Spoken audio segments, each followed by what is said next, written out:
Fur coats have been around through thick and thin. They used to be very bulky, but today's garment is much thinner because of new manufacturing techniques. The new lightweight fur coats are also cut closer to the body, but they still provide old-fashioned warmth.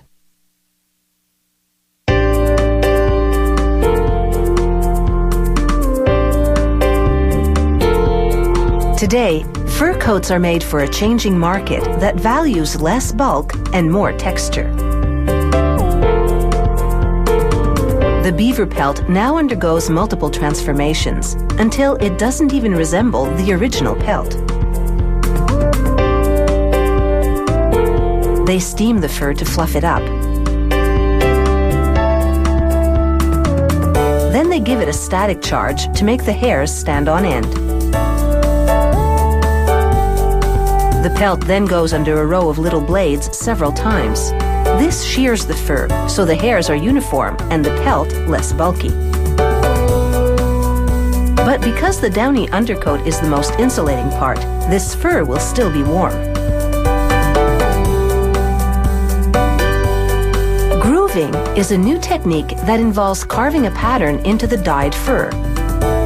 The blades cut a zigzag pattern down the length of the fur, giving the beaver pelt a unique look and feel.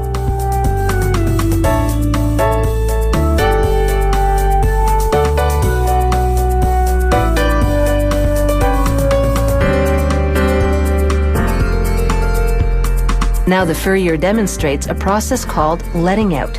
He feeds a pelt to a machine that slices it into diagonal ribbons. Yes, he's cutting it to shreds. But when this process is complete, they'll have a new and improved fur.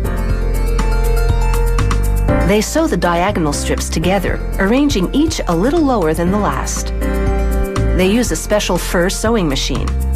As the operator feeds the strips, he pushes the fur down so it doesn't get caught in the seam and ruin the look.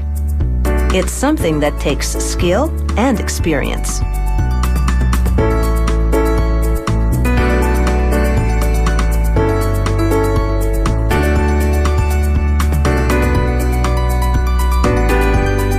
The narrow strips of fur created by this letting out process will run the full length of a coat.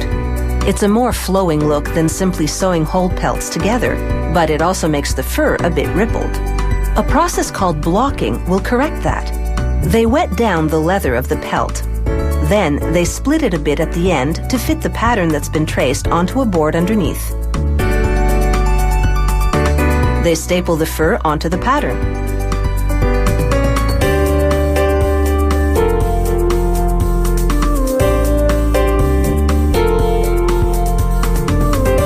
After leaving it to dry overnight, they trace the original pattern onto the leather side of the fur, now smoothed out from the stretching. They mark a spot for a pocket and trim the fur to the pattern so the dimensions are now exact.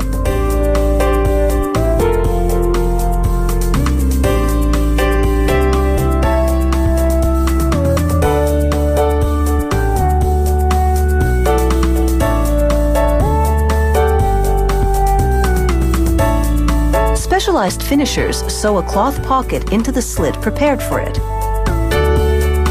They stitch in the zipper and then cut out pieces of silk to line the coat.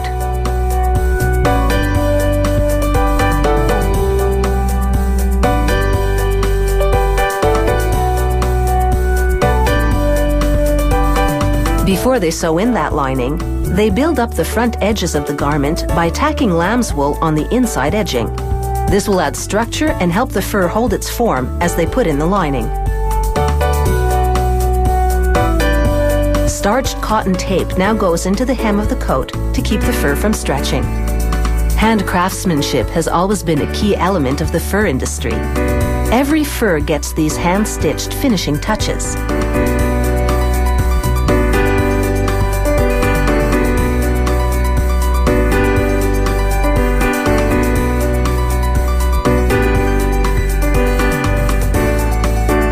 Once the label goes on, this fur coat is ready for a night on the town.